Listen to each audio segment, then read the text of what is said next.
Ernesto, naging mabuting tao tayo na napakaraming taon. Kahit ang pagbabalik loob sa kanya ay ginawa natin, sapagkat ayaw nating kamulatan ng anak natin ng kasamaan. Gusto natin siyang mamuhay ng normal at may takot sa Diyos.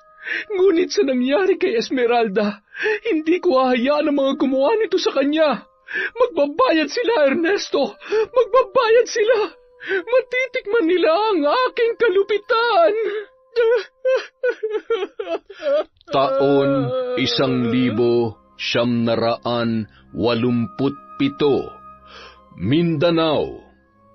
Isang mapagpalang araw, ang kwentong aking ibabahagi ay hango sa totoong buhay, at ang lahat ng tauhan at lugar ay aking itatago sa totoo nitong mga pangalan, sapagkat nabubuhay pa ang iilan sa mga karakter sa kwentong ito sa kasalukuyang panahon. At ito'y bilang respeto na rin sa mga nabubuhay pa na mga tauhan at sa mga taong namumuhay pa sa lugar na yon ng tahimik at mapayapa. Sa isang liblib na baryo sa Mindanao, nanahan ang mag-asawang sina Ibyang at Ernesto. Sa kanilang simpleng buhay ay masaya sila at puno ng pagmamahalan, lalo na nang isilang ni Ibyang ang kanilang anak na si Esmeralda. Itinuturing ng mag-asawa na isang biyaya mula sa langit ang kanilang anak, lalo na't napakaganda nitong bata at napakaputi. Inisip nila na ito na marahil ang biyaya ng Panginoon dahil sa pagbabalik loob nila sa Kanya. Bantog na mambabarang si Ibyang noon sa kanyang lupaing sinilangan sa Iloilo. Kaya naman sakay ng barko ay nakipagsapalaran silang mag-asawa sa Mindanao, kasabay na rin ang pagbabago ni Ibyang at pagbabalik loob sa Diyos. Walang araw na hindi nagpapasalamat ang mag-asawa sa mga pagpapalang kanilang natatanggap, maliit man o malaking bagay. Hanggang sa nagdalaga na si Esmeralda at kailangan na niyang mag-aral sa bayan. Madalas siyang ihatid ng ama at sunduin sapagkat liblib ang lugar na kanilang tinitirhan. O anak, ang madalas kong bilin ha? Huwag kang makikipag-usap sa mga estranghero. Opo, tatay. Huwag po kayong mag-alala. Palagi kong tinatandaan ang inyong mga bilin ni ina. O, paano po, tay? Mamaya po ulit, baka mahuli na ako sa aking klase. O sige, huwag kalimutang kumain, ha? Opo, tatay. Ay, ang batang ito talaga. Nagliliparan ang alikabok sa paligid, gawa ng pagragasa ng gulong ng mga sasakyan ng mga batang may kakayahan sa buhay sa maduming kalsada. Halos hindi na makita ang paligid dahil sa alikabok. Napapabuntong hininga na lamang si Mang Ernesto habang tinatanaw ang mga sasakyang papasok sa bakuran ng paaralan na pinapasukan ng kanyang pinakamamahal na anak. Ay nako, ibang-iba talaga ang asal ng mayayaman. Akala nila'y pag-aari na nila itong buong kalsada. Aniya, sabay alis pabalik sa gubat kung saan sila nakatirang mag-anak. Samantala, sa paaralan naman nila Esmeralda, masaya siyang binabati ng kanyang mga kaklase. Marami kasing kaibigan si Esmeralda dahil bukod sa napakaganda, mabait din siya sa kanyang mga kakilala. Hindi maipagkakailang marami ang humahanga sa kanya, ngunit marami rin ang naiinggit ng palihim. At isa na doon si Jessie, ang kanyang inaakalang matalik na kaibigan. Esmeralda! Dito! Buti naman nandito ka na. Akala ko mahuhuli na. Hindi natapos ni Esmeralda ang kanyang sasabihin dahil sa kanyang nasaksihan. Bilib na talaga ako sa iyo, Esteban. Akalain mo yun? Binilhan ka ng papa mo ng sasakyan? Ako pa ba? Madali lang lambingin si Papa. Isang pawa ko lang, bibigay ka agad yun. At saka tol, nag-iisang anak lang ako. Kaya sunod ang layo ko sa buhay. Nagtatawanan silang umalis papasok sa eskwelahan, habang si Esmeralda ay nangungunot ang noo habang nakatingin sa papalayong grupo nila Esteban. Natigil lamang ang kanyang pagmamasid sa papalayong binata nang marinig ang tila kinikilig na si Jessie. Ang gwapo talaga ni Esteban. Siya ang pinapangarap kong lalaki. Mayabang pero may pagyayabang naman. At bagay naman kami, pareho kaming mayaman. Mukhang may gusto ka kay Esteban ah. Ha? Ay, naku. Kasi Huwag ka mag-alala, Jessie. Ligtas sa akin ang lihim mo. Wala makakaalam na gusto mo siya. Salamat, Esmeralda. Kinabahan ako. Ang daldal ko kasi. Ay, naku. Tama na yan. Tara na. Baka mahuli na tayo.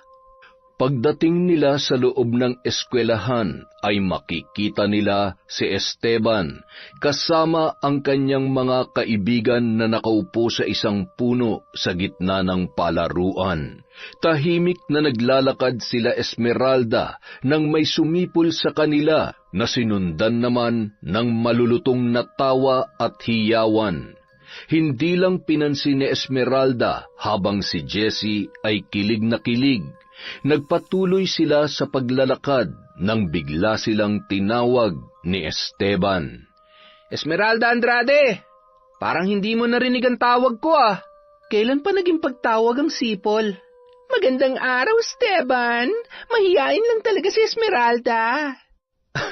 Ganun ba? Baka naman bingi lang yung kaibigan mo. Naiinis namang lumingon si Esmeralda sa kanya. Napapitlag pa ang binata sa paraan ng pagtitig ni Esmeralda. Maging si Jessie ay nagulat din sa ginawang yon ng kanyang kaibigan. Paano naging pagtawag ang pagsipol, Mr. Esteban Agustin, Esmeralda? Ayon, Mr. Agustin. Talagang hindi kami lilingon sapagkat hindi naman kami aso. Wala rin naman kaming kasabay na aso para sumipol ka. Natawa na lamang si Esteban, ngunit agad siyang tinalikuran ni Esmeralda. Napahinto pa ang dalaga at tinawag si Jessie na patuloy sa pagpapantasya sa binata. Napapailing na lamang siyang tinawag ang kaibigan na agad naman nitong ikinasunod kay Esmeralda. Buong araw, naging abala ang dalawa. Nang mag-uwian na, ay sabay silang naglalakad palabas ng eskwelahan. Ilang sandali pa, nakita na ni Jessie ang kanyang sundo. Mayaman sina Jessie at may sasakyan sila. Madalas siyang ayain nitong sumabay na lamang sa kanya, ngunit madalas din niyang tinatanggihan, sapagkat susunduin naman siya ng kanyang ama. Nagpaalam na sila sa isa't isa at sinabing magkita na lamang sila kinabukasan. Napatango na lamang si Esmeralda habang tinatanaw papaalis ang kanyang kaibigan.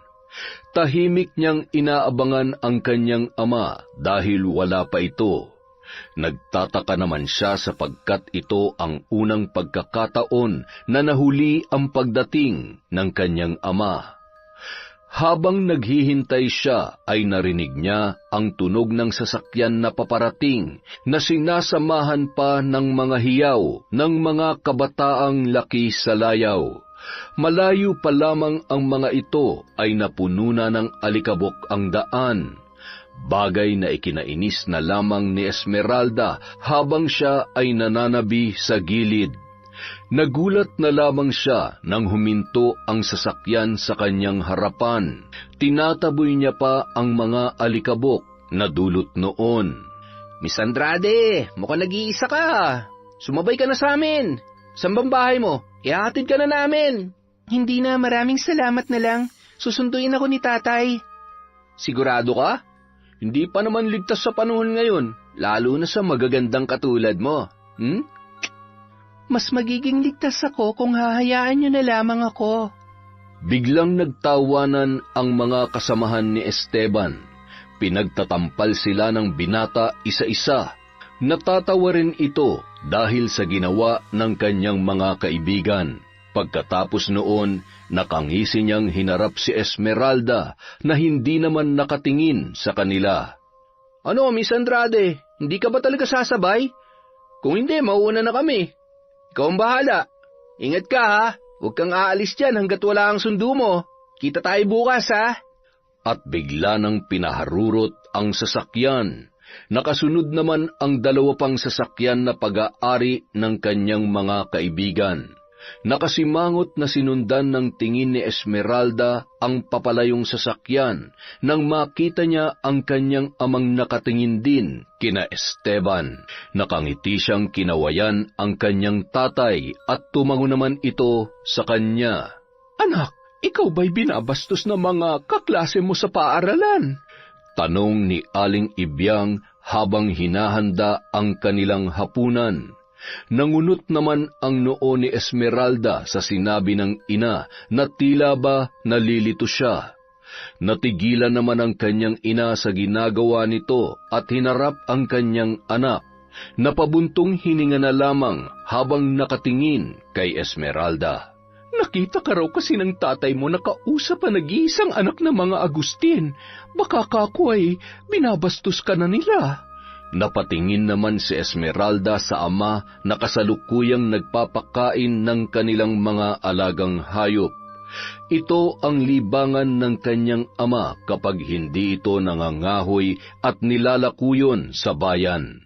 Napangiti naman siya habang pinapanood yon na kinakausap ang mga alagang manok na parang mga tao. Hay nako, si tatay talaga, masyadong maalalahanin. Huwag kayong mag-alala, Nay, walang nambabastos sa akin. At saka, hindi ako papayag na may mambastos sa akin, no? Ang nakita ni tatay kanina, inalok ako ni Esteban na sumakay. Masyado raw kasing delikado para sa babayang umuwi mag-isa paghapon na. Pero anak, lagi mong tatandaan ang bilin namin ng iyong tatay, ha? Palagi siya nag-aalala sa iyo, kaya sana mag-iingat ka. Nay, kayo rin na nagsabi na lagi kong kasama ang Panginoon, kaya huwag po kayong mabahala. Ayaw ko kayong pinag-aalala ni tatay, kaya palagi ako nag-iingat. Napangiti naman si Aling Ibyang at ipinagpatuloy ang kanyang ginagawa. Si Esmeralda naman tinutukan na ang kanyang takdang aralin. Alam niyang nag-aalala ang kanyang ina, ngunit alam din niyang kasama niya ang Diyos araw-araw, kaya ligtas siya para sa kanyang pananaw. Kinabukasan, araw ng Biyernes, naging abala ang mga estudyante sa huling araw ng klase. 2 araw silang hindi magkikita at sigurado siyang magiging tambak din ang kanilang mga takdang aralin. Iba na kasi sa kolehiyo, mas mahirap siya sa sekundarya. Pasalamat si Esmeralda dahil isa siya sa mga napili ng paaralan na gawing iskolar. Matataas ang kanyang grado, kaya naman hindi nang hihinayang ang nagpapaaral sa kanya. Nakakapagod naman ang pagsusulit na yon. Hay nako, mas masarap pa rin ang high school, di ba Esmeralda? Hay nako, sinabi mo pa, Jessie. Hindi tulad ngayon, kailangan na talaga nating maging seryoso. Tama ka dyan. Halika doon tayo maupo. Pumwesto sila sa sementadong upuan at lamesa na nasa ilalim ng mga puno. Masaya pa silang nagkukwentuhan. Ang hindi nila alam, mayroong nagmamasid sa kanila. Nang makaupo na sila, ay agad na lumapit ang binatang si Esteban. Napakunot ang noo ni Esmeralda habang si Jessie ay halos mamilipit sa sobrang kilig nang makita ang binata. Kumusta na kayo, magagandang chicks? Ay, ikaw pala Esteban. Ayos lang kami. Nakangiting nakatingin si Esteban kay Jessie habang ang babae ay halos maihina sa sobrang kilig. Samantalang si Esmeralda naman ay nakakunot ang noo habang nakatingin sa kaibigan na kalaunan ay sinipa niya ang paa sa ilalim ng lamesa. Rico, bakit ba? Para kang tanga. Kumalma ka nga lang. Jessie, pakilala mo nga sa akin yung kasama mo. Sayang kasi. Maganda sana kaso Parang may pagkamasungit lang. Nagbago naman ang ekspresyon ng mukha ni Jessie, ngunit hindi siya nagpahalata. Napapangiti siyang tumingin kay Esteban, ngunit ang mga mata ng binata ay nasa nakasimangot na si Esmeralda nakatingin. Hay nako Esteban, hindi ko na kailangan ipakilala si Esmeralda sa'yo. Kilala mo na siya, ano ka ba? Hoy Esteban! Pasensya ka na, Jessie. Natulala lang kasi ako dahil sa kagandahan ng kasama mo eh. Nanlalaki naman ang mga mata ni Esmeralda habang si Jessie ay nakasimangot na hindi nakikita ng kanyang mga kasama. Lihim na naiinis dahil ang tipo niyang lalaking si Esteban ay tila si Esmeralda ang napupusuan. Pwede ba tigilan mo nga ako, Esteban? Hindi ako katulad ng ibang babae na nakikilala mo na kapag nakita ka, para nang inuuso ka ng puwet. Mukha ngang kakaiba ka, Miss Andrade ah. Hindi ikaw yung tipo ng babae na madaling makuha sa isang kindat lang. Tama ba, Jessie? Ha? Oo, tama ka, Esteban.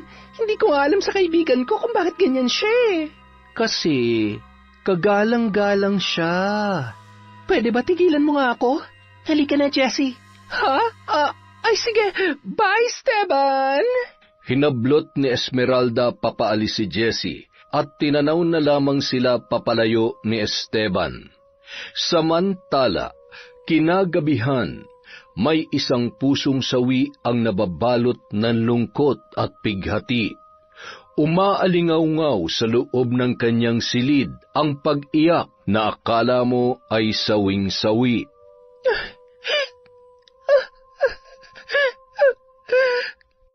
Ano bang nangyayari dun sa batang yun?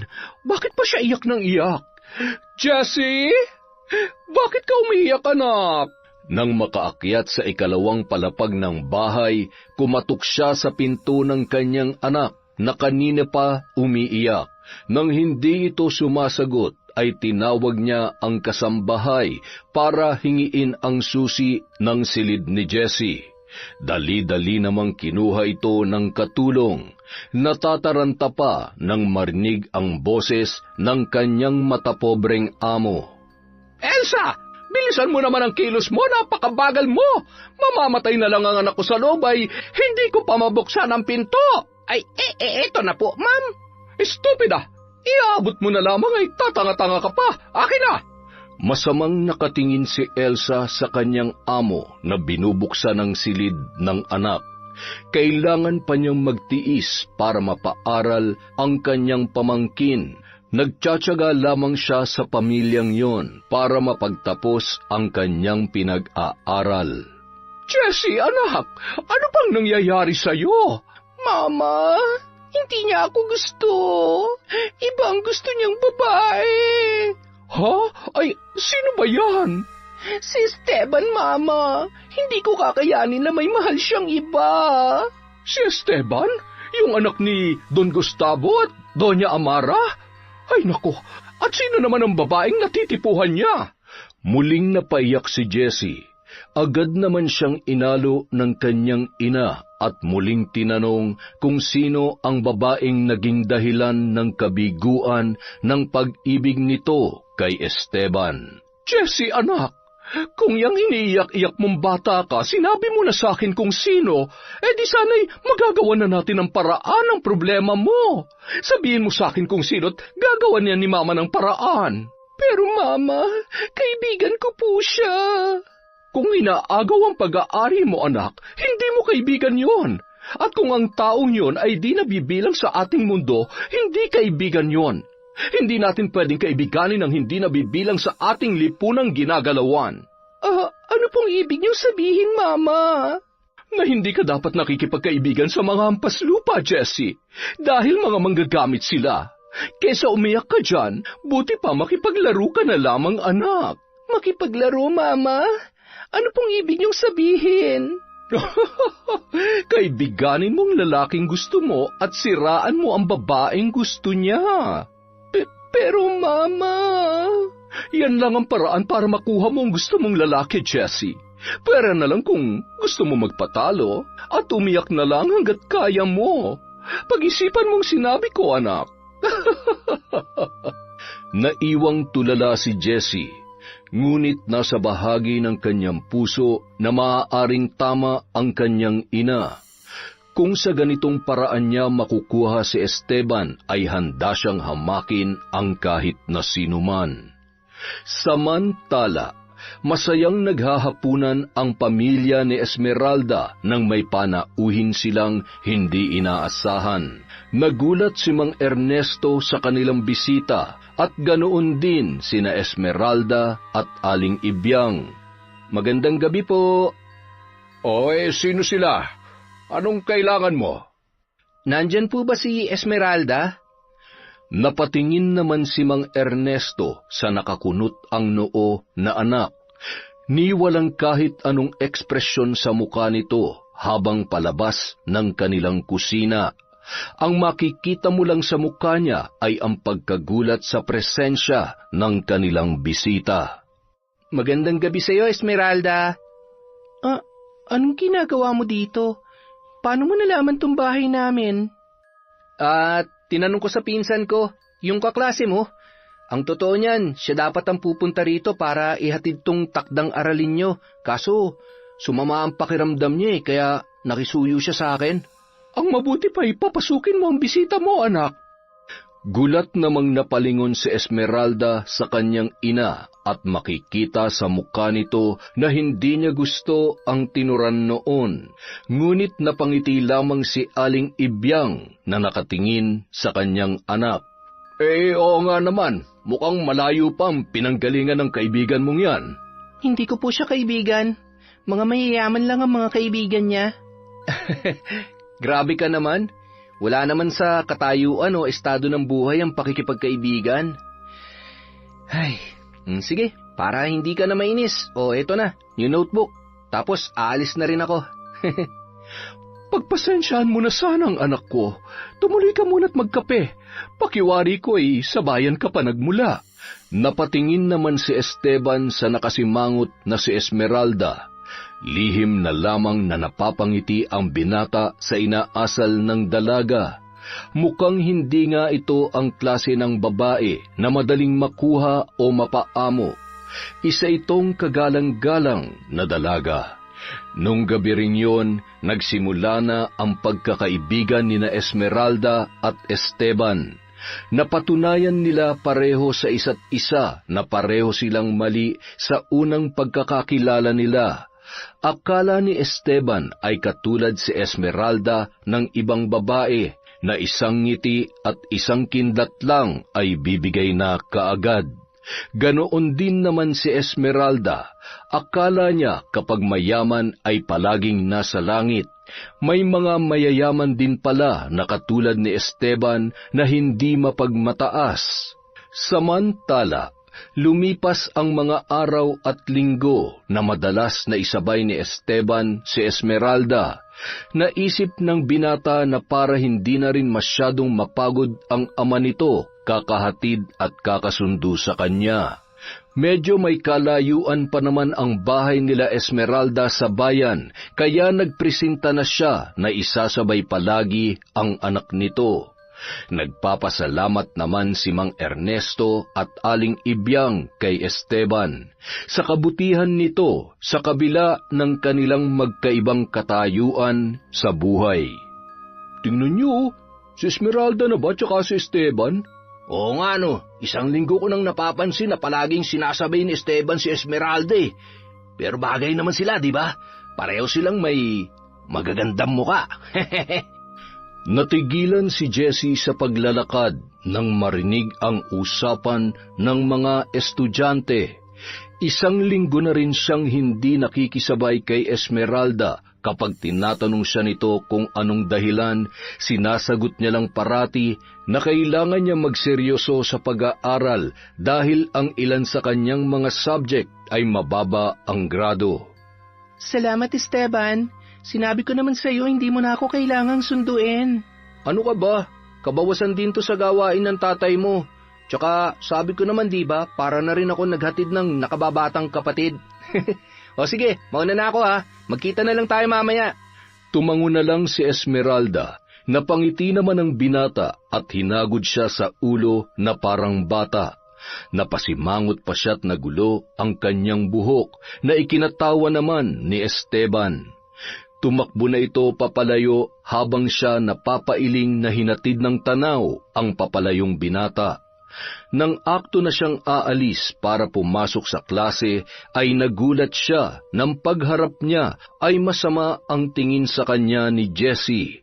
Napangiti naman siya at kinawayan ang kanyang kaibigan.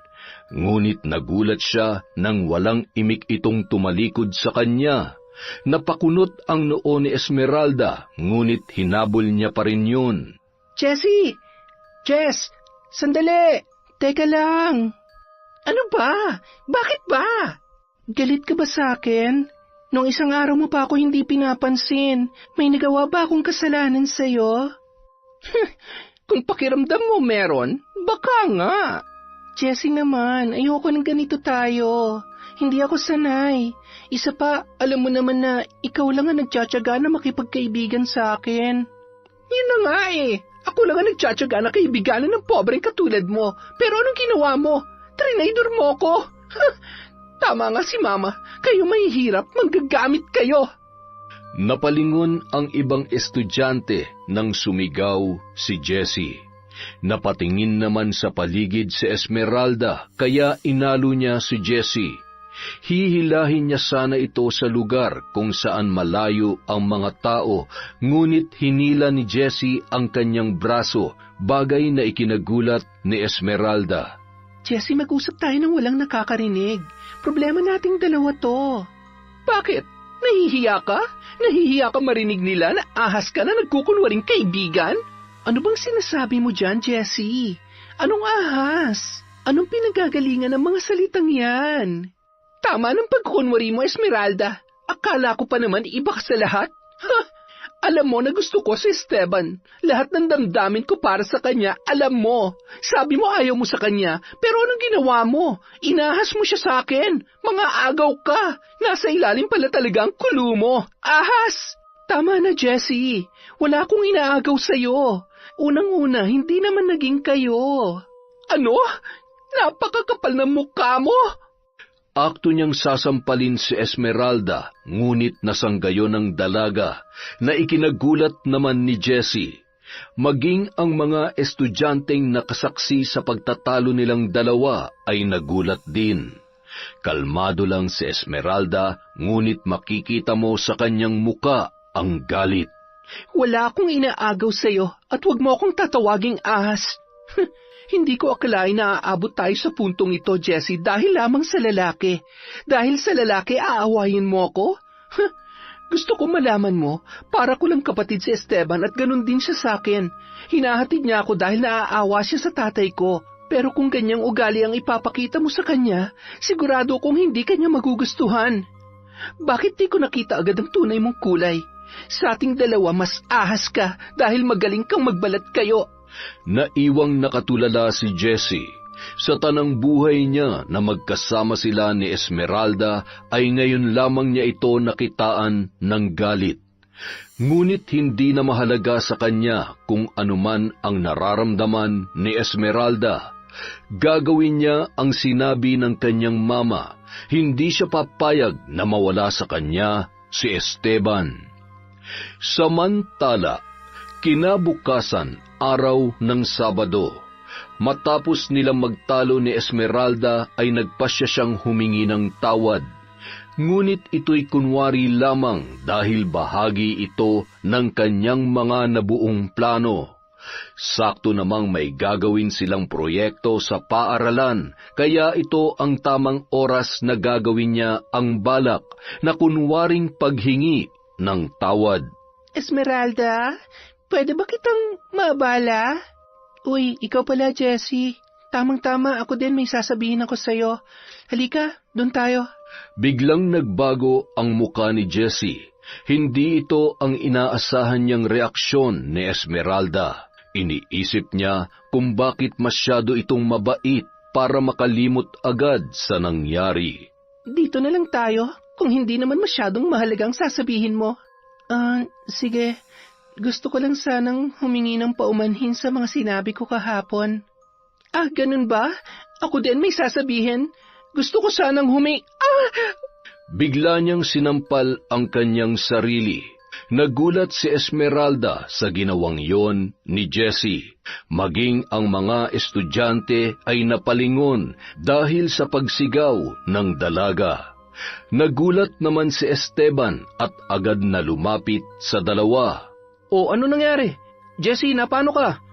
Esmeralda, ano nangyari kay Jessie? Kung nagulat ka, Esteban, mas nagulat ako. Ano nangyayari sa'yo, Jessie? Bakit sinampal mo ang sarili mo? Ano akala mo sa akin, Esmeralda? Baliw? Para saktan ko ang sarili ko? Ikaw ang nagsabi niyan, hindi ako. Ganito ba talagang nagagawa ng pag-ibig?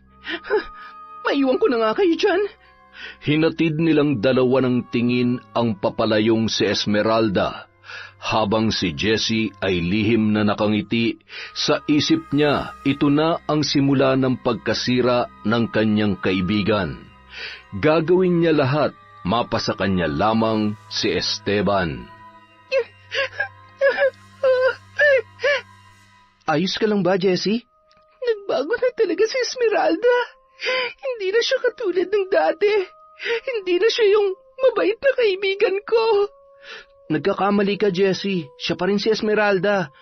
Baka naman ikaw ang nagbago. Nginitian siya ni Esteban at biglang umalis. Tila nataranta naman si Jessie at agad na hinabol ang binata. Hinawakan niya ito sa braso na agad namang ikinahinto ni Esteban. Pwede ba, Jessie? Kung sisiraan mo lang sa akin si Esmeralda, wag mo nang ituloy. Dahil mas kilala ko siya higit sa pagkakakilala mo sa kanya. Ano ba talagang nagustuhan mo sa pobreng yon? Wala nga siyang yaman katulad ng sayo, pero mayroon siyang yaman na wala ka. Pagmamahal ng pamilya, Jessie. Lalong sumidhi ang galit ni Jessie kay Esmeralda hanggang sa dumating na siya sa punto na sukdulan na ang kanyang kasamaan. Pinadukot niya ito at ipinabugbog. Matindi ang paghihirap na ginawa ng mga inutusan ni Jessie kay Esmeralda. Dinala nila ang babae sa isang gubat. Nawalan ng malay noon si Esmeralda na nakahandusay sa damuhan. Tinanong ng isang lalaki kung ano ang kanilang gagawin at nanlaki ang kanilang mga mata nang sabihin ni Jessie na hubaran ang dalaga at kanilang tabihan. Teka, sobra naman yata yan, Jessie. Wala naman sa usapan natin yan ah. At saka, ayaw ko masira ang kinabukasan ko dahil dyan. Ani ng lalaki na agad namang sinang-ayunan ng iba pa. Halata sa mukha ni Jessie ang inis at masama niyang tinitigan ang kanyang mga kasamahan. Kukunan ko lang naman kayo ng picture. Wala naman ako sinabing galawin niyo, mga tanga. Isa pa, hindi ko naman isasama ang mukha niyo. Sige na, tabihan niyo na. Nag-aalangan man ay ginawa pa rin yun ng kanyang mga kasama. Panay ang tawa ni Jessie kasama ang ilan pang babae na kaibigan niya habang panay ang kuha niya ng larawan. Nang matapos na ay sinabi niyang iwanan na nila si Esmeralda. Nag-aalangan man ang ibang mga kasamahan ngunit wala silang magawa. Nagising si Esmeralda nang may tumapik sa kanya.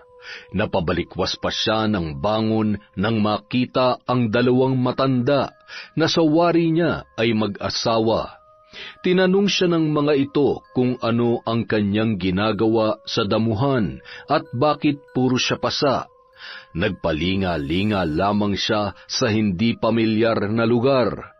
Nang mapansing punit-punit ang kanyang damit ay nanlaki ang kanyang mga mata. Ganoon din ang dalawang matanda na nasa kanyang harapan. Agad na ibinigay ng matandang babae ang kanyang balabal at tinanong nila kung taga saan si Esmeralda. Matapos yon ay kanilang inihatid. Maging ang kanyang mga magulang ay nagtaka sa nangyari. Panayang tanong nila kay Esmeralda kung ano ang nangyari. Para di mag-alala ang mga magulang ay sinabi niyang nadapa siya dahil nagtatakbo siya sa takot nang makakita ng baboy ramo. Kinabukasan, nagtataka si Esmeralda kung bakit ang sama ng tingin ng mga estudyante sa kanya. Binabati niya ang mga ito, ngunit sa halip na batiin siya pabalik, tila kinukutya pa siya ng mga yon. Nagpatuloy lang siya sa paglalakad nang makasalubong niya si Jessie kasama ang mama nito. Estupida! Ano ba? Hindi mo ba nakikita ang dinaraanan mo? Pasensya na po. Ikaw pala yan, Jessie? Kilala mo to? Ay, teka, hindi ba't siya yung nasa picture? Nakikipagkilala ka sa mga ganitong klase ng tao? Mama, kaibigan ko siya. Kaibigan? Kaibigan mong bayarang babaeng ito? Nanlaki ang mata ni Esmeralda sa kanyang narinig. Malinaw na malinaw sa kanyang tainga ang sinabi ng mama ni Jessie. Mababakas naman sa kanyang muka ang pagtataka. Mas lalong umugong sa paligid ang bulong-bulungan. Ano pong bayaran? Sino pong Ikaw! Sa bagay, naiintindihan ko naman. Kapag lumaki ka sa hirap at mataas ang pangarap mo, gagawin mong lahat para lang makamit yon. Kahit pa maging bayaran ka, nakakahiya na nakakaawa. Bawiin niyo pong sinabi niyo. Hindi ako bayarang babae. Kahit mahirap lang kami, marangal ang aming pagkatao. Marangal? Ano yan? Tingnan mo nga yung mga picture na yan. Pinulot ni Esmeralda ang mga larawan at maging siya ay nagulat sa kanyang nakita. Nakahiga siyang nakahubad ang uniforme at may katabi siyang dalawang lalaki na hindi nakikita ang muka. Nanlalaki ang kanyang mga mata na tumingin sa paligid. Kaya pala kakaiba ang pagtrato sa kanya ng mga estudyante. Jessie, ikaw ba may gawa nito? Sabihin mo, ikaw ba? Ano bang sinasabi mo dyan? Sagutin mo ang tanong ko. Ikaw ba may gawa nito? Jessie, wala namang tao sa paaralang ito ang may malaking galit sa akin kundi ikaw. Huwag mong idadamay ang anak ko sa kalandian mo. Hindi pa natatapos magsalita si Esmeralda ay sinampal na siya ni Aling Merna. Sandali! Ano nangyayari dito? Ma'am, ang tandaan niyo na po, pumapatol kayo sa bata. Teka, ang dami mong pasa, Esmeralda. Napakasama mo, Jessie.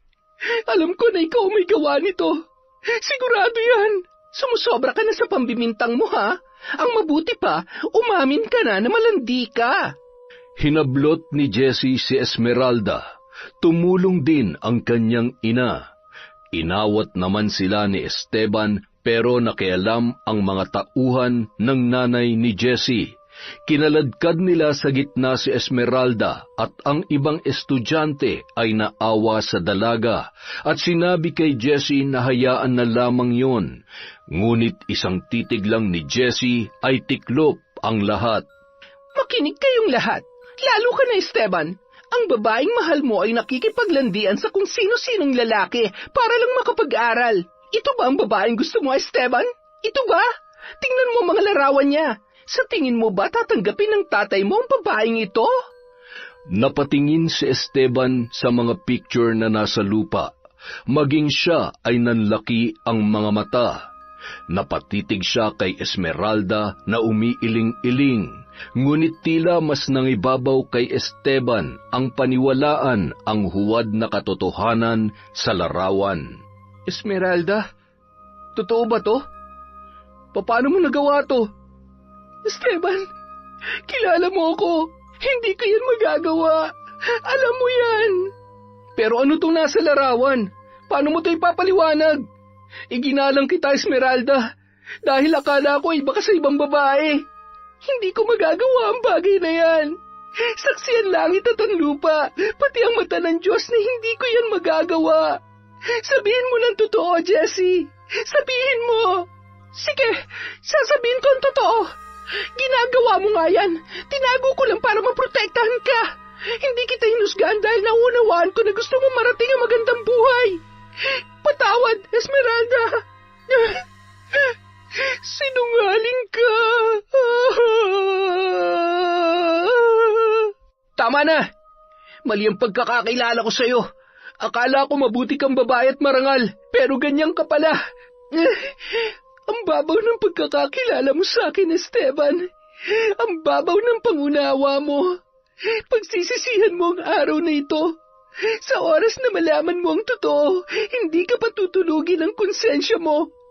Alam kong may kabayaran ng lahat ng ito. Sinusumpa akong pagbabayaran mong lahat ng ginawa mo. Hanggang sa pagtanda mo. Wala kang kaligayahang matatanggap sa buong buhay mo. Mabubuhay ka ng puno ng lungkot, bigati at puro pasakit ang dananasin mo. Tandaan mo yan, Jessie! Pagdating sa bahay, nagulat sina Mang Ernesto at Aling Ibyang nang makita ang anak na puno ng putik at dumi ang kanyang damit. Gulo-gulo ang buhok at punit-punit ang uniforme.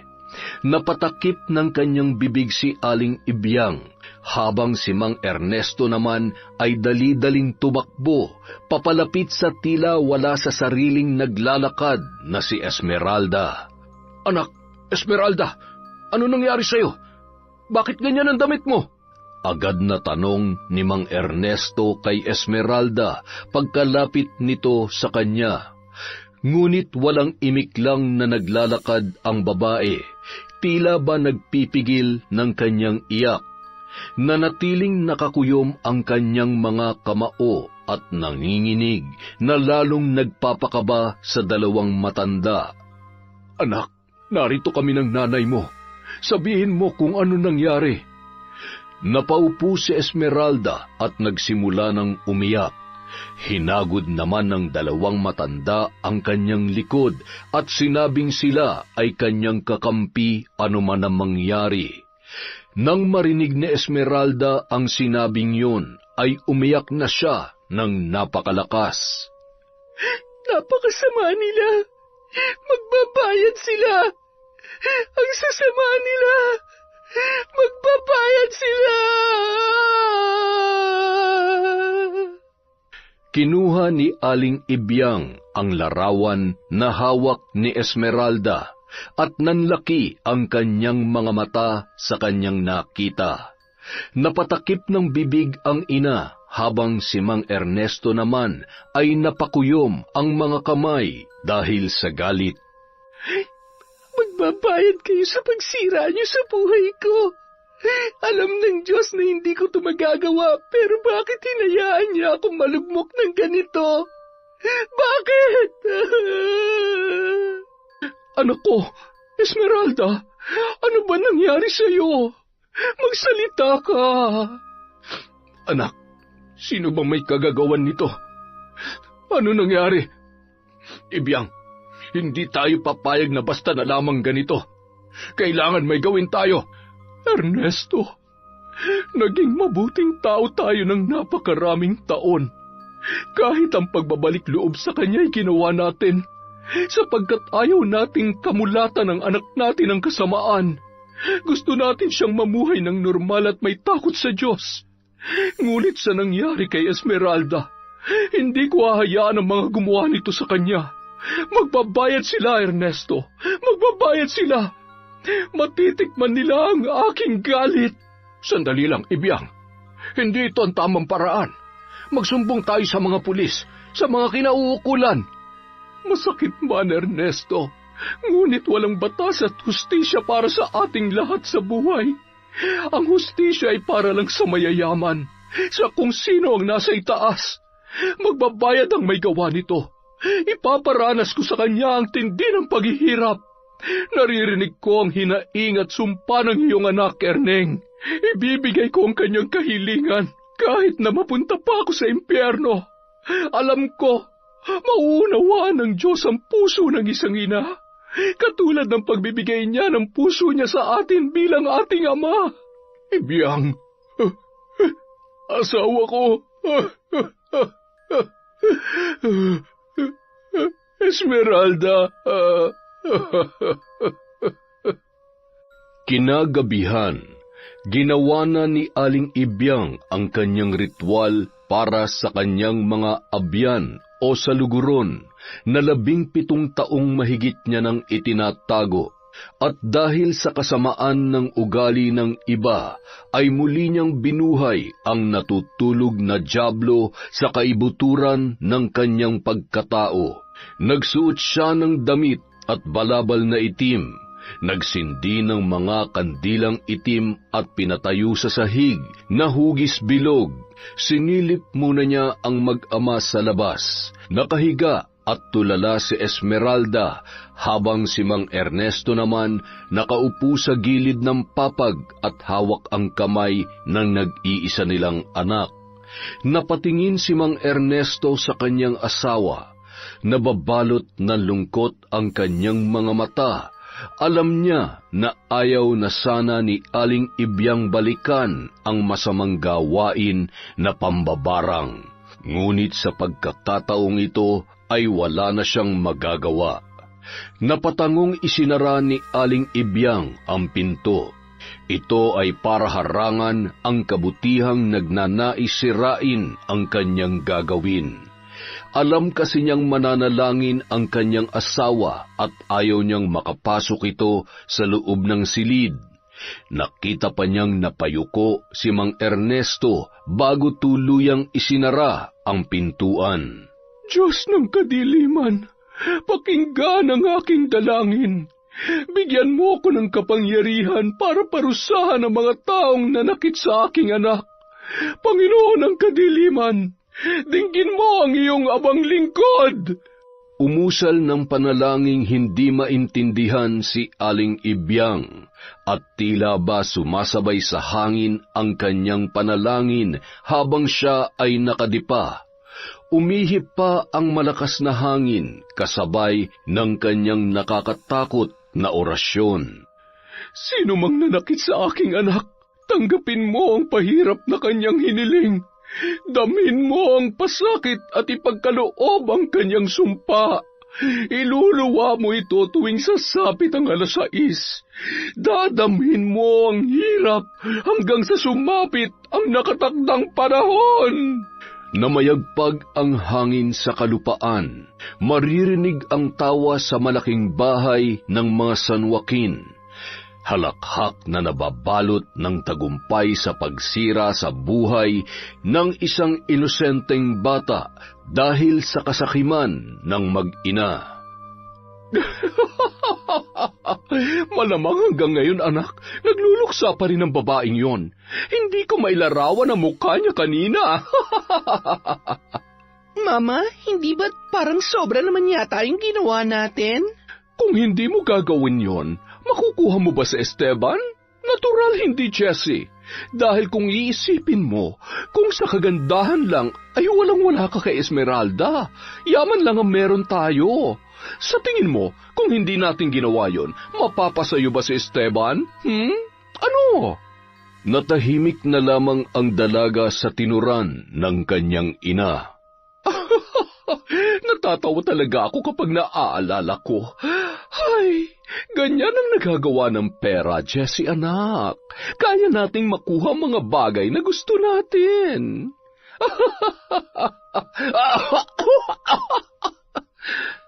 Ayos ka lang ba, Mama? Hinagod ni Jessie ang likod ng kanyang ina. Ubo yun ng ubo hanggang sa sumakit ang kanyang tiyan.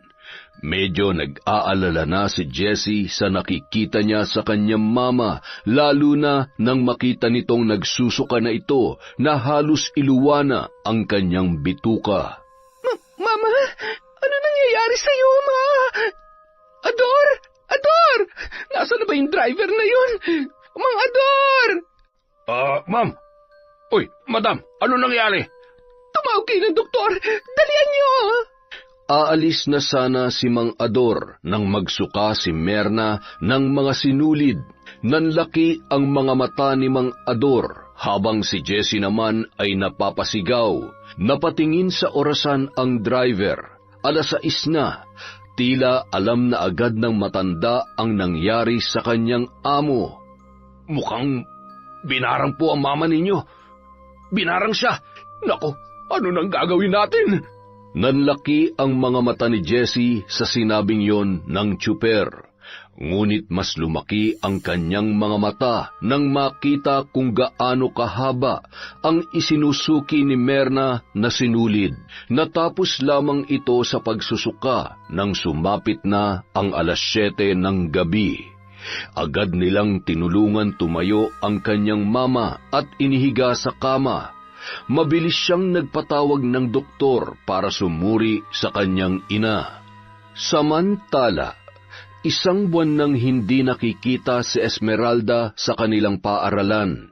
May bahagi ng puso ni Esteban na nag-aalala. Hindi niya alam, ngunit may bahagi sa utak niya na pinagsisisihan niyang hindi muna pinakinggan ang dalaga. Samantala sa bahay nila Aling Ibyang, gumagawa siya ng mga gamot na gagamitin para sa kanyang pambabarang. Tuturuan niya ng leksyon ang sinumang nanakit sa kanyang anak na si Esmeralda. Nanatili pa ring tahimik ang kanyang anak at walang kibo. Ang dating masayahing bata ay naging malungkutin na. Aking alaga, maglakbay ka, alupihan ko. Alamin mo kung sino ang babaeng tinamaan ng aking kulam. Magtungo ka sa bayan. Sabihin mo sa akin ang kanyang pangalan. Sige na, humayo ka. Pinakawalan ang alupihan at muling nagdasal ng nakakatakot na orasyon. Tila sumasabay sa hangin ang kanyang boses. Diyos ng kadiliman, pahirapan mo ang halangang kaluluwa. Nais kong makaramdam siya ng sakit ng tiyan na halos hindi niya nakakayanin. Anumang dinanas ng aking anak ay doblehin mo. Dinggin mo ang panalangin na nagsusumamong ina. Daranasin niya ang parusang ito hanggang sa hilingin niya na ang kanyang kamatayan. Nagkagulo ang tahanan ng mga San Joaquin nang binulabog ng malakas na sigaw ni Merna. Dali-dali namang pumunta si Jesse sa silid ng kanyang ina. Walang doktor ang makapagsabi kung anong klaseng sakit ang dumapo sa matanda. Kaya sinukuan na nila ito. Ayaw din naman magpatingin ng ginang sa albularyo dahil umano ayaw na ayaw niyang mahahawakan siya ng kahit na sinong hampas lupa. Nagulat si Jesse na nagsusuka na naman ang kanyang ina, ngunit puro itim na parang putik ang inilalabas nito. Mama! Mama! Ay, naku po, Diyos ko! Ano nangyayari? Teka, Mama! Mang Ador, tumawag ka ng albularyo! Nasa ganung tagpo si Jesse nang dumating si Esteban kasama ang pamilya nito. Maging sila ay nagulat din sa nasaksihang kaganapan. Sinabi ng ama ni Esteban na magpatawag ng doktor. Sabi ni Jesse, nakailang doktor na sila, ngunit walang nakakaalam sa sinapit ng ina. Kaya nagpatawag siya ng albularyo. Natigil lamang ang kanilang usapan nang sumigaw na naman si Merna. Dali-dali silang pumasok sa silid at halos himatayin ang ina ni Esteban sa kanyang nasaksihan na halos naliligo na sa putik ang matandang babae. Mama! Samantala, sa bahay nila Aling Ibyang, Halika, mahal kong alaga. Ngayon, ibulong mo sa akin kung sino ang taong tumanggap ng aking parusa. tanong niya sa inutusang alupihan. Mababakas sa kanyang muka ang saya nang malaman kung sino ang taong nanakit sa kanyang anak. Ang dating maamong muka ni Aling Ibyang ay nawala na. Animoy dyablo na siya kung ngumiti. Ang kanyang mga mata ay hindi na kasing ganda nung siya ay nagbalik loob sa Diyos. Ang iyong kasamaan na magpapahamak sa iyo. Gisingin mo ang diablong natutulog sa katawan ko. Damhin mo ang bagsik ko, ang bagsik ng paghihiganti ng isang ina. Sa tuwing sasapit ang 6:00, hindi lang sinulid ang isusuka mo. Itinaas niya ang bote at inilagay ang mga bubuyog. Maririnig ang tawa sa loob ng silid ni Aling Ibyang. Samantala si Mang Ernesto naman ay naiiyak na nakayakap sa kanyang anak na si Esmeralda. Tila nawala sa sarili si Esmeralda. Nakangiti ito na parang may sinasariwa. Ngunit iiyak din na akala mo ay may naaalalang mapapait na karanasan. Hindi alam ni Mang Ernesto kung saan siya nagkulang sa Panginoon, ngunit ganun pa man, alam niyang may rason ang lahat. Diyos ko, Amang mahabagin, patawarin mo kung nagkulang kami. Patawarin mo nawa ang aking asawa. Nagagawa niya lamang ito sapagkat siya'y nasaktan dahil sa sinapit ng aming anak. Kaya gusto lamang niya maghiganti.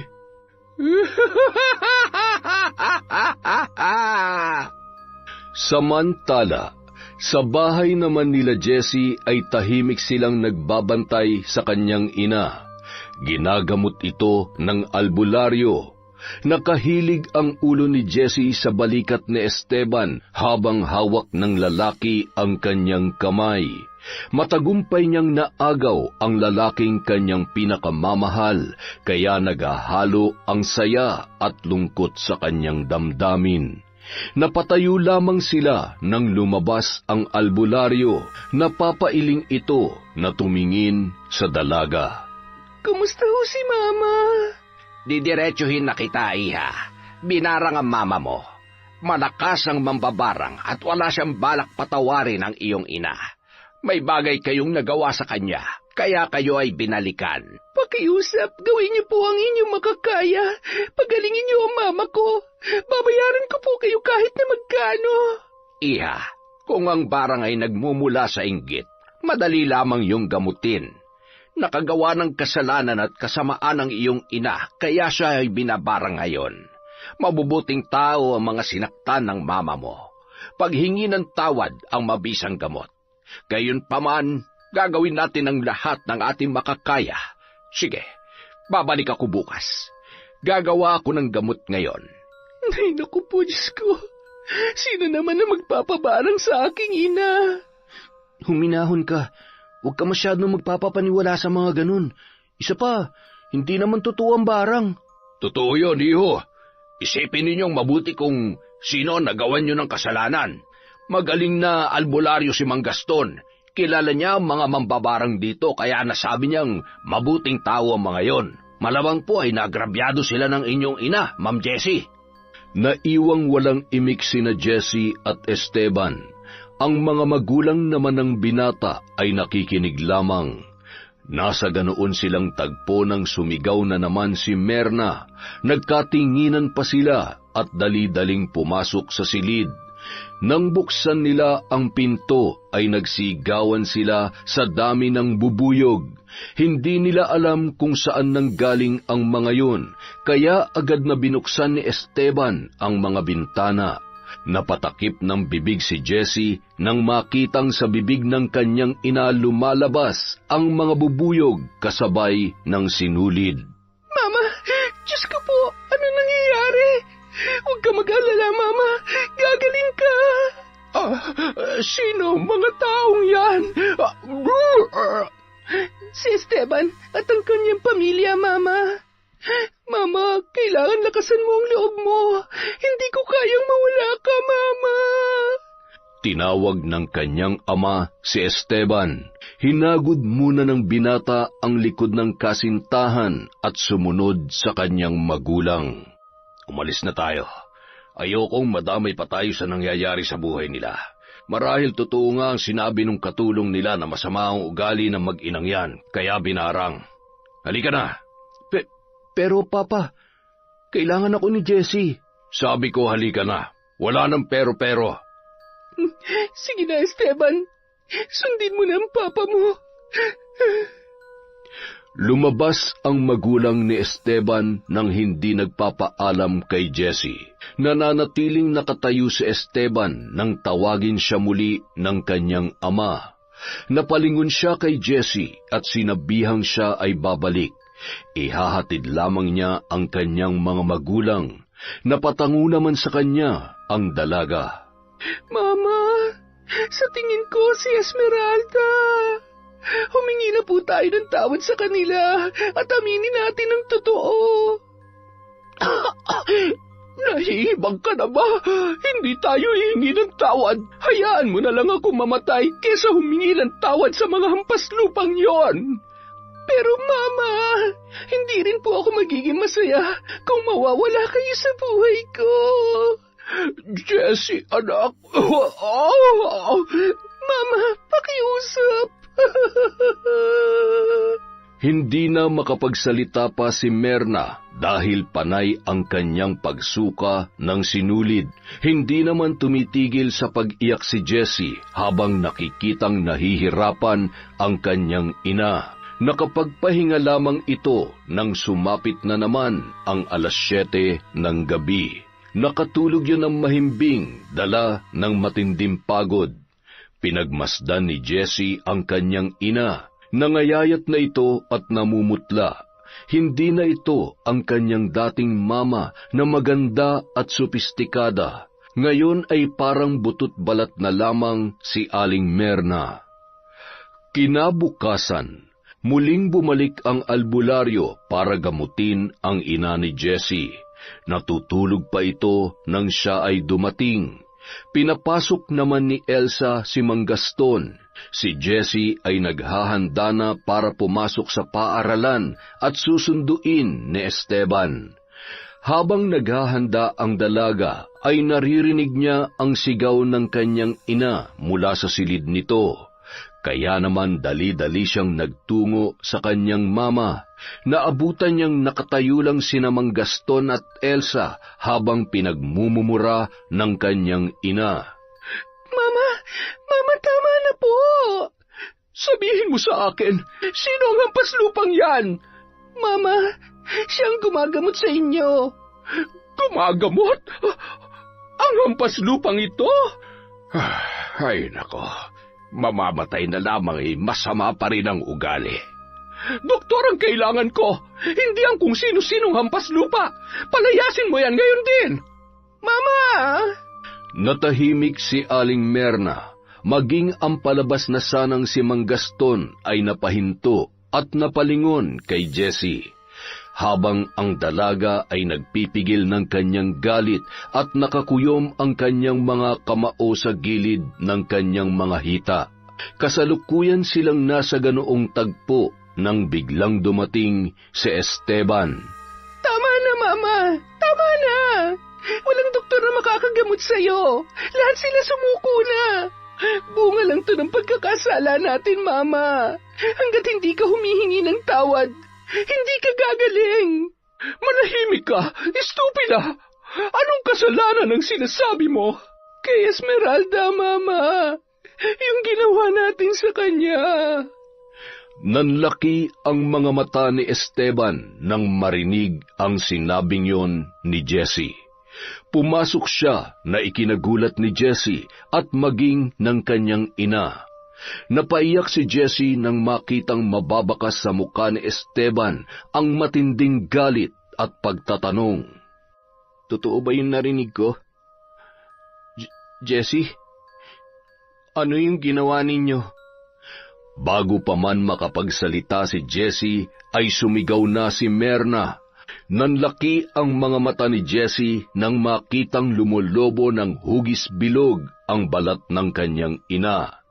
Maging si Esteban ay nagulat din sa kanyang nakita. Agad na lumapit si Mang Gaston sa ginang at dali-daling ginamot ang lumolobong balat ni Aling Merna na namumula at tila puputok na. Samantala, sa bahay naman ni na Esmeralda ay tila mayroong natutuwa sa nangyayari sa ina ni Jessie. Ito na ang pighating hinahangad ng anak na maramdaman ng kanyang dating kaibigan.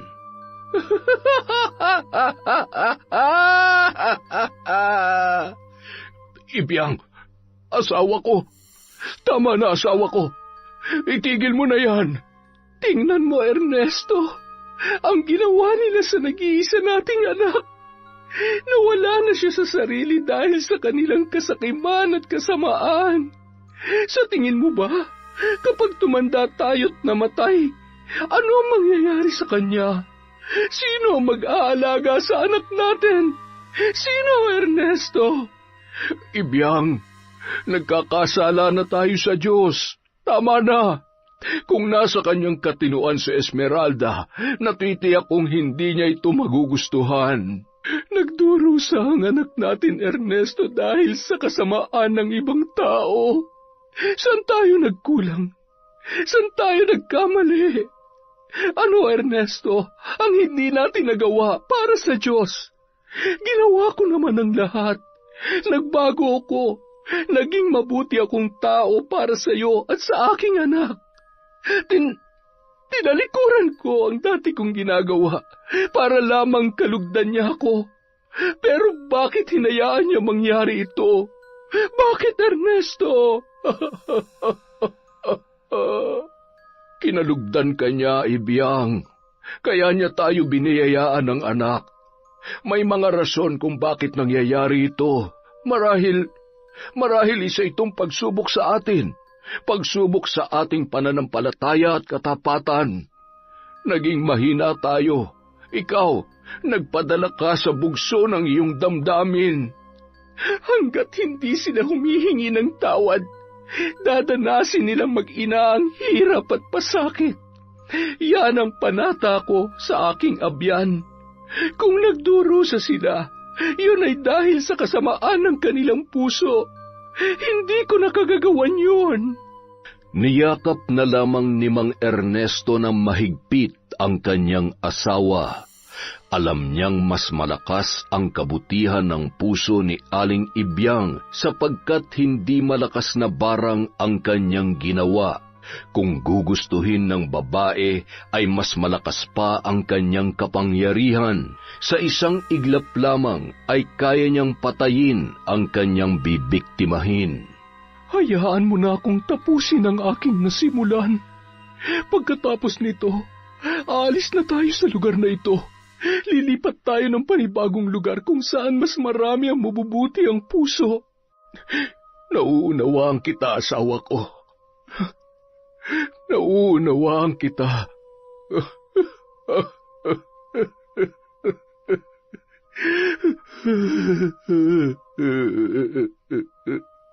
Samantala, sa bahay naman ng mga San Joaquin, bumugso ang galit ni Esteban para kay Jesse.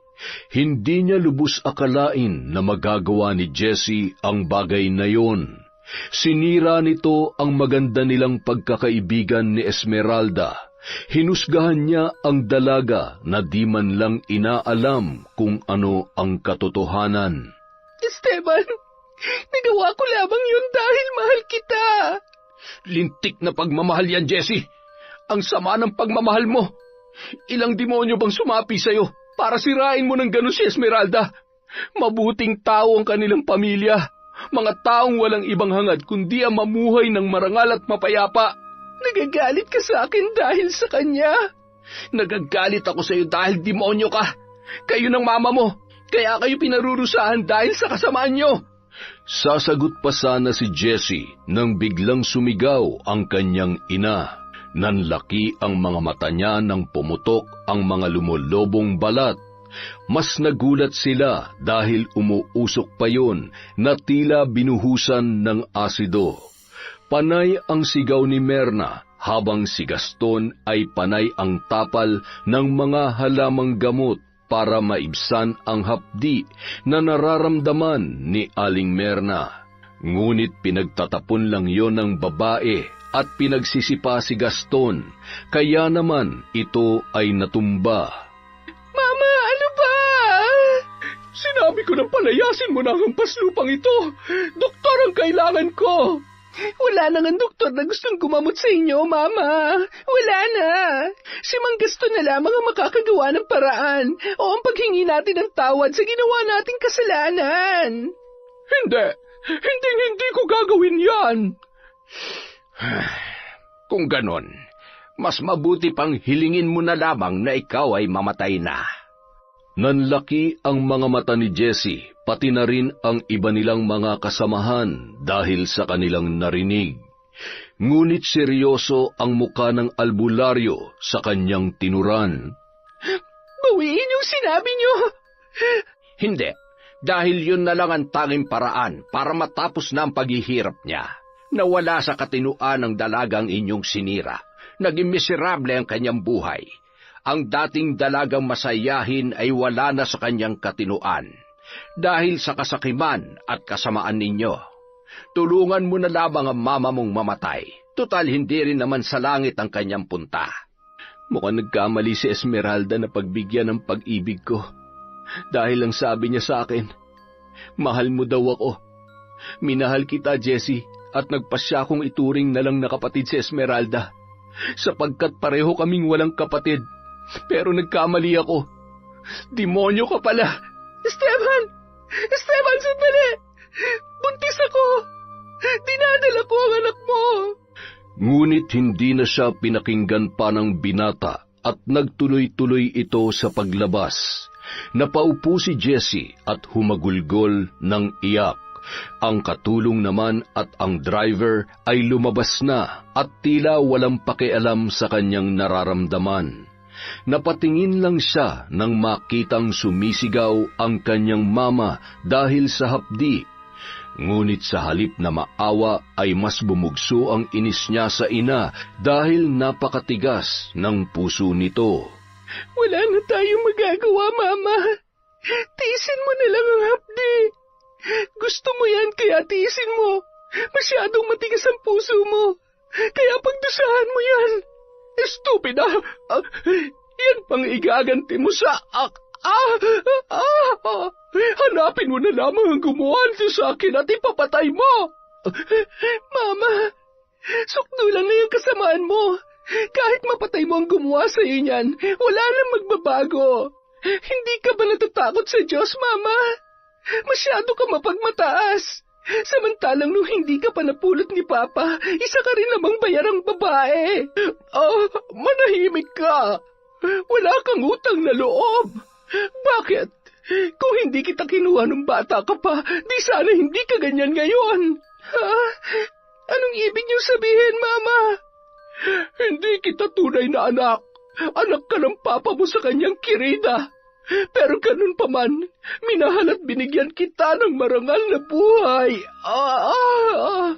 Napaupo si Jessie dahil sa kanyang narinig. Nagsisigaw si Merna dahil muling lumobo ang kanyang balat at pumuputok na nagdudulot ng hapdi.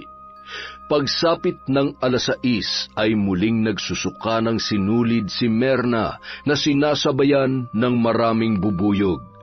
Dali-daling binuksan ni Jessie ang mga bintana, saka lamang niya napagtanto na magtatakip silim na pala. Napalingon lang siya sa kanyang mama nang sumigaw ito. Nanlaki ang kanyang mga mata nang makita ang mga uod na di niya alam kung saan nanggaling. Samantala, nagtungo naman si Esteban sa bahay ni Mang Ernesto. Kasalukuyan noong nagpapakain ng manok ang matanda habang si Aling Ibyang naman ay inaalagaan si Esmeralda. Nakaupo sila sa balkonahe ng kanilang kubo habang sinusuklayan ang nawawala sa katinoang anak. Nagulat si Mang Ernesto nang siya ay makita, habang si Aling Ibyang naman ay walang reaksyon ang muka. Mas nagulat si Mang Ernesto nang lumapit sa kanya si Esteban na umiiyak sabay luhod. Patawarin niyo po ako, Tatay Ernesto. Patawad po kung hindi ko naprotektahan si Esmeralda. Wala po akong alam. Kung hindi pa sinabi ng albularyo ang nangyari, hindi ko po malalaman. Hindi nagsalita si Mang Ernesto Nakatingin lang siya kay Aling Ibyang na nakatingin din sa kanila. Maya-maya, tumayo ang ilaw ng tahanan at biglang nagsalita. Tingnan mo ang kasakiman nila. Dahil doon nawala sa katinoan ang anak ko.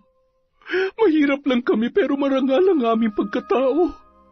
Dito namin piniling manahan sa liblib na lugar na ito sapagkat ayaw namin makasakit ng iba. Ngunit masyado silang malupit, mapagmataas, at masyadong makasarili. Tingnan mo ang anak ko. May babalik ba nila ang dati niyang sigla? May babalik ba nila ang dati niyang mga ngiti? Bilang isang ina, ako'y naghihinagpis sa sinapit ng aming nag-iisang anak. Hindi niyo alam kung paano namin hiningi ang batang ito sa Diyos, tapos sisirain lang ng mga sakim ang kanyang buhay. Nay, pinagsisisihan kong naniwala ako sa kanila. Alam po ng Diyos na nagsisisi ako. Nay, pakiusap bigyan niyo ako ng pagkakataong makausap si Esmeralda.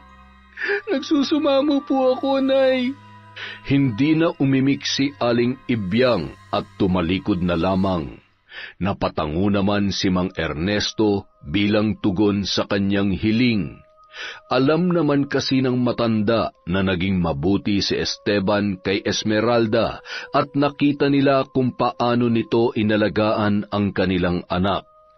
Hindi kasalanan ni Esteban ang nangyari. Ang tanging pagkakamali lang niya ay naniwala siya agad sa kanyang nakita. Lumapit si Esteban.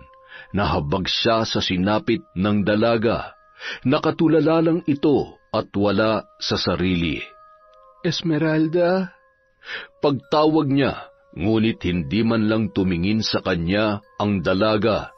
Napaiyak si Esteban sa sinapit ni Esmeralda. Nawala na ang dati nitong masayang mata at muka. Esmeralda, ako to, si Esteban. Nang hawakan niya ang pisngi ng dalaga, ay napatingin ito sa kanya.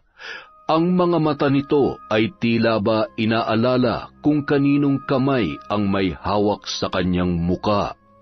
Napangiti lang ang dalaga, ngunit may luhang namuo sa kanyang mga mata. Nagulat si Mang Ernesto sa kanyang nasaksihan at agad na lumapit sa dalawa.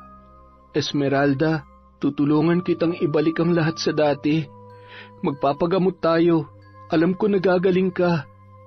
Ang mama ko ay doktor ng mga ganitong kaso. Tutulungan ko kayo. Kakausapin ko siya. Huwag kayong mag-alala. Mabait ang mga magulang ko. Esteban? Napatingin silang lahat kay Esmeralda. Hinawakan na mahigpit ni Esteban ang kanyang muka. Gusto ko nang umuwi kina tatay at nanay. Namimiss ko na sila. Baka nag-aalala na sila sa akin. Napaiyak na lamang ang mga magulang ni Esmeralda at niyakap siya ng mahigpit. Maging si Esteban ay napaiyak na rin. Kaya nagpasya siyang ipasuri si Esmeralda bilang tulong niya sa mga magulang ng dalaga at maibsan ang kanilang mabigat na pasanin at pighati. Lumipas ang mga araw, naging balakid na para kay Jessie ang kanyang ina. Kahit anong gawin niya ay ayaw nitong humingi ng tawad, dahilan para mas lumala ang nararamdaman niya sa katawan. Mas tumindi pa ang kanyang pagsusuka ng sinulid at ang masama pa nito, lumobo na ang kanyang tiyan. Sa tuwing sasapit ang 6:00 ay umaalon-alon yun na parabang may lamang maraming tubig.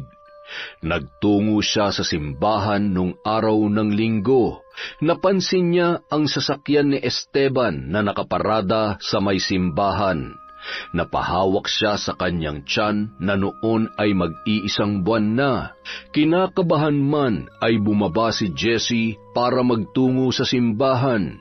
Ngunit nagkasalubong sila ni Esteban kasama si Esmeralda na wala sa sarili at akay-akay ng kanyang ama.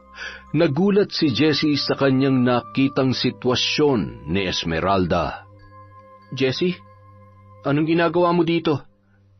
Magsisimba. Ikaw? Ibig kong sabihin, ang tagal nating hindi nagkita. Magandang umaga, Esmeralda. Kumusta ka na? Hindi ka niya makikilala, Jessie. Ito naging epekto kay Esmeralda ng ginawa niyo ng mama mo. Wala na siya sa kanyang sarili. Napatakip ng bibig si Jessie dahil sa kanyang narinig. Nakaramdam siya ng matinding pagsisisi. Hindi niya alam na hahantong sa ganoon si Esmeralda. Masama rin talaga ang kanyang ginawa. Pinabugbog niya ang kaibigan at ginawan ng hindi totoong kwento para sa kanyang pansariling interes. Hindi na siya nakaimik pa. Sinundan na lamang niya ng tingin ang papalayong sina Esteban, Esmeralda at ama nito na si Mang Ernesto. Nagdadalang tao ang babaeng yon? Biglang nagkatinginan sina Mang Ernesto at Esteban dahil sa tinuran ni Esmeralda. Napatingin din siya sa papasok na si Jessie sa simbahan. Mahaba ang araw, ngunit napakadali lamang ng oras. Nakaupo si Jessie sa tabi ng ina nang bigla na lamang itong nagsalita. Jessie, anak, aabutan ko pa kaya ang iyong kaarawan? Mama, kailangan mo mabuhay na matagal. Gusto kong masilayan pa ng anak ko ang kanyang lola. Buntis ka? Sino ang ama? Si Esteban po, Mama. Kaya lamang baka hindi na siya bumalik sa akin. Ito na marahil, Mama, ang kabayaran ng lahat ng kasalanan ko. Marahil ay ito na ang sumpa sa akin ni Esmeralda na hindi ako magiging masaya hanggang pagtanda ko. Nakagawa ako ng malaking pagkakasala dahil sa ginawa ko. Nasira ko ang buhay niya. Nasa ganoon silang pag-uusap nang bigla na namang magsuka si Merna. Sa pagkakataong yun ay puro tubig at sinulid ang kanyang isinusuka. Patuloy sa pag-agnas ang kanyang balat at paglabas ng mga bubuyog. Minsan ay may uod pa yung kasama at mayroong pagkakataon na nakakasulasok na ang isinusuka ng kanyang ina. Mama, pakiusap. Humingi na tayo ng tawad. Para sa akin at para sa inyong apo. Magpagamot ka na kay Mang Gaston. Kailangan ka namin ng apo mo, Mama. Anak, tama ka. Hihingi na tayo ng tawad sa kanila.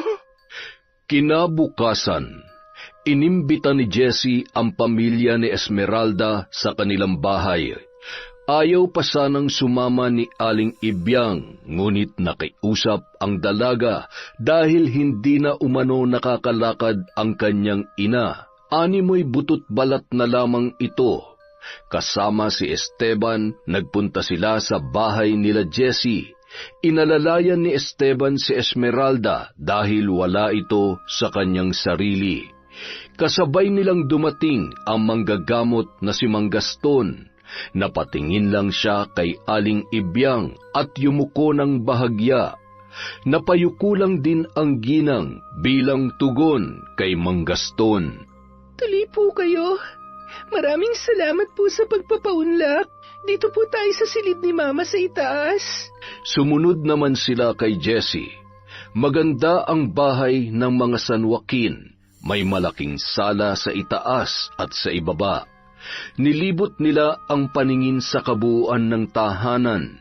Mababakas sa lugar na yon ang lungkot. 1 buwan na lang at sasapit na ang Pasko. Ilang buwan din ang paghihirap na dinanas ni Aling Merna. Maiiwan dito sa labas ang aking anak. Ako na lang at ang aking asawang papasok sa loob, kasama ang albularyo. Sige po. Papasok na sana sila nang tawagin siya ni Esmeralda. Nakatingin ito ng diretso sa kanila. Napatakip naman ng bibig si Aling Ibyang. Nay, patawarin na po natin sila. Magpapasko na po. Panahon po ng pagmamahalan. Panahon na rin po siguro upang tayo'y magpatawad. Dali-daling tumakbo si Mang Ernesto at Aling Ibyang para yakapin ang kanilang anak. Tanging iyak nila ang maririnig sa buong kabahayan ng San Joaquin. Hinagod ni Aling Ibyang ang nakatulalang si Esmeralda. Alam niya nagagaling ito at nagpapasalamat siya sa Diyos dahil naging mabuti pa rin ito sa kanila. Lalo na sa kanya sa kabila ng kanyang nagawa. Pumasok na sila sa loob at napaiyak si Aling Merna. Agad siyang nanghingi ng tawad kina Ibyang at Mang Ernesto.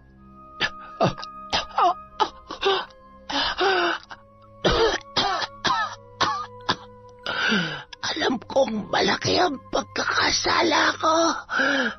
Patawarin niyo sana ako. Hindi sapat ang paghingi ng tawad sa ginawa ko. Pero sana'y mapatawad niyo kami ng anak ko. Sa Panginoong Diyos ka humingi ng tawad.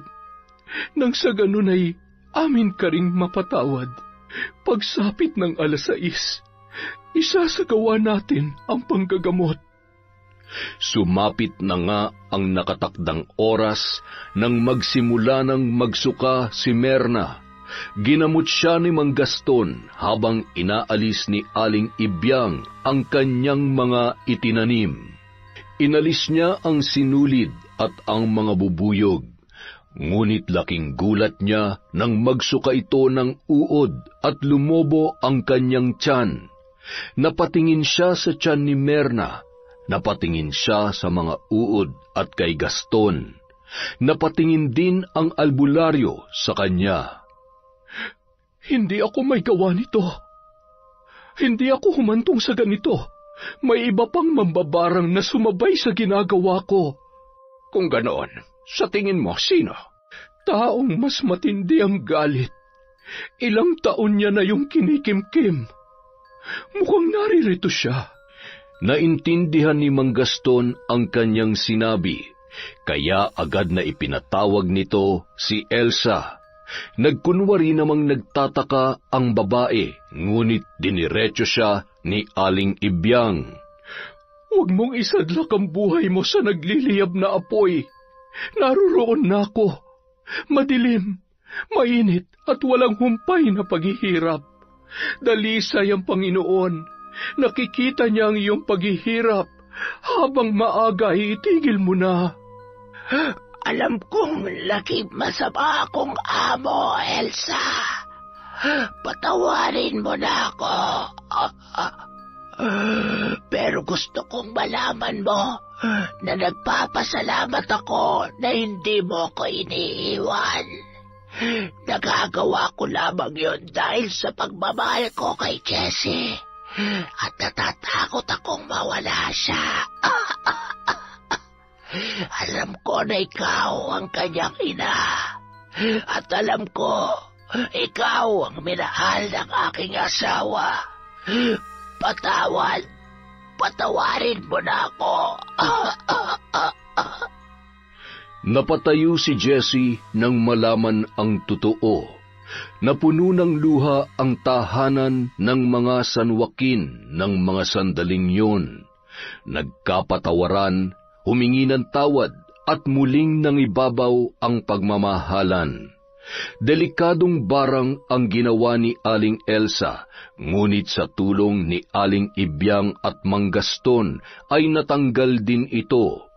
Nung mga oras na yon ay nangibabaw pa rin ang kapayapaan. Sa paglipas ng panahon, nagpatuloy naman ang gamutan ni Esmeralda hanggang sa bumalik na siya sa katinuan. Ikinasal sina Esteban at ang kanyang kasintahan na si Jessie. Muling naging matalik na magkaibigan ang dalawa. Sa bahay naman nila Jessie, nagtrabaho si Aling Ibyang kasama ni Aling Elsa at mabait na si Aling Merna. Taon 1,088. Ikinasal sina Esteban at Jessie at ito rin ang taon na isinilang ang kanilang anak. Samantala, si Esmeralda naman ay nakapangasawa na rin at naging masaya ang kanilang pamilya. Yun, maraming salamat po sa pakikinig. Pasensya na po kayo ngayon. Marami lang po tayong ginagawa kaya hindi po tayo makakapag-shoutout. Pero wag po kayo mag-alala. Lahat po na nagpapa-shoutout, inililista po ni Kwentong Enteng. Hindi man sa susunod na video, sinisiguro ko po na sa mga susunod pa, masya-shoutout po kayong lahat. Hanggang sa muli, maraming salamat mula sa Kwentong Enteng. Ernesto, naging mabuti